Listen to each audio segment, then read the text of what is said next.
बिहार में forward politics से पार्टियों ने किया किनारा। एमएलसी उम्मीदवारों के चयन ने दिया सियासी भविष्य का संकेत।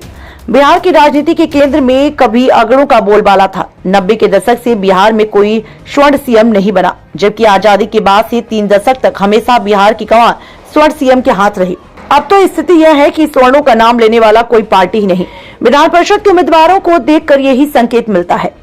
खबरों में आपको विस्तार से बताएंगे, उससे पहले आप सभी से गुजारिश है, अगर आप चैनल पर नए हैं तो अभी सब्सक्राइब कर लें, वेल में जाकर ऑल सेलेक्ट कर लें और हमारी संपूर्ण पब्लिक न्यूज की हर पहली खबर आप तक सबसे पहले पहुंचे। बिहार में विधान परिषद की 11 सीटों के लिए सभी दलों ने अपने उम्मीदवारों की घोषणा कर दी है। इंडिया अलायंस ने तो पहले ही अपने उम्मीदवार घोषित कर दिए। एनडीए में जेडीयू से नीतीश कुमार ने पहले ही नामांकन कर दिया। भाजपा के उम्मीदवार भी घोषित हो चुके हैं। नामांकन की आखिरी तारीख की 11 मार्च है। इस बार उम्मीदवारों के नामों को देखते हुए एक बात साफ हो गई, बिहार की राजनीति अब पिछड़े अति पिछड़े के इर्द गिर्द ही रहेगी। अगड़ों के नाम पर एनडीए और इंडिया अलायंस में सिर्फ एक नाम भाजपा के मंगल पांडे का दिखता है, यानी 11 में से एक सीट अगड़े वर्ग के लिए है। अनुपात देखें तो यह 10% से थोड़ा कम है। अगड़ों की आबादी के लिहाज से उम्मीदवार की संख्या को गलत नहीं ठहराया जा सकता, लेकिन आबादी के बाद से ही राजनीति में अगड़ों का जिस तरह का वर्चस्व रहा, उसे स्वर्ण समाज को तकलीफ जरूर हुई होगी। तेजस्वी यादव ने जब से आरजेडी की कमान अपने हाथ में ली, तब से वे तरह तरह की जुमले गढ़ते रहे। कभी वे आरजेडी को एमआईए की जगह ए टू जेड की पार्टी बनाने की बात कहते हैं तो बाप का राग अड़ाप रहे हैं।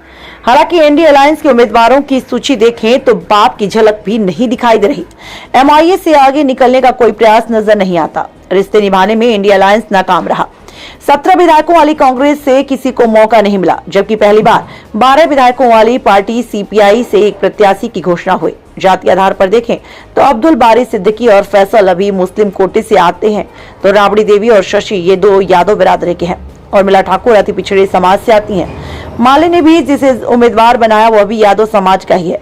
इससे एक बात साफ हो गई कि बिहार में इंडिया अलायंस का नेतृत्व करने वाले आरजेडी ने अपने एमआईए की लीग पर ही चलने का संकेत दिया।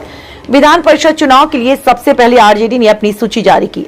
आरजेडी की सूची में जो 4 प्रत्याशी शामिल हैं, उनमें पूर्व मुख्यमंत्री राबड़ी देवी, पूर्व मंत्री अब्दुल बारी सिद्दीकी, प्रदेश प्रवक्ता डॉक्टर उर्मिला ठाकुर और फैसल अली का नाम शामिल है। एक सीट माले को पहली बार गठबंधन धर्म का पालन करते हुए आरजेडी ने सीपीआई एमएल के नेता शशि यादव को दी गई।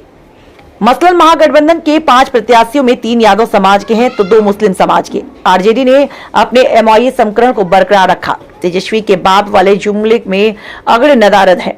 पुअर यानी गरीब भी इस सूची में नहीं दिखता। हालांकि लालू पहले ऐसा करते रहे कि वे विधानसभा में कई मौकों पर ऐसे चेहरे को सामने लाते रहे हैं जिसके बारे में खुद वो अपने सपने में सोच नहीं पाए होंगे। संख्या बल के हिसाब से महागठबंधन में 5 ही उम्मीदवारों की गुंजाइश बनती है, इसलिए 21 विधायकों पर एक एमएलसी की सीट बनती है। जेडीयू ने जिन 3 प्रत्याशियों की घोषणा की है, उनमें नीतीश कुमार के अलावा खालिद अनवर और रविंद्र प्रसाद सिंह है। नीतीश और रविंद्र प्रसाद सिंह पिछड़े वर्ग से आते हैं, जबकि खालिद मुस्लिम समाज से है। भाजपा की सूची में भी मंगल पांडे को छोड़कर कोई भी स्वर्ण नहीं है। बीजेपी की सूची में मंगल पांडे को छोड़कर लाल मोहन गुप्ता, अनामिका सिंह, हम पार्टी से संतोष सुमन दलित व पिछड़े समाज से ही आते हैं। इससे एक बात तो साफ हो गई कि बिहार की राजनीति अब अलग दिशा में जाती दिख रही है।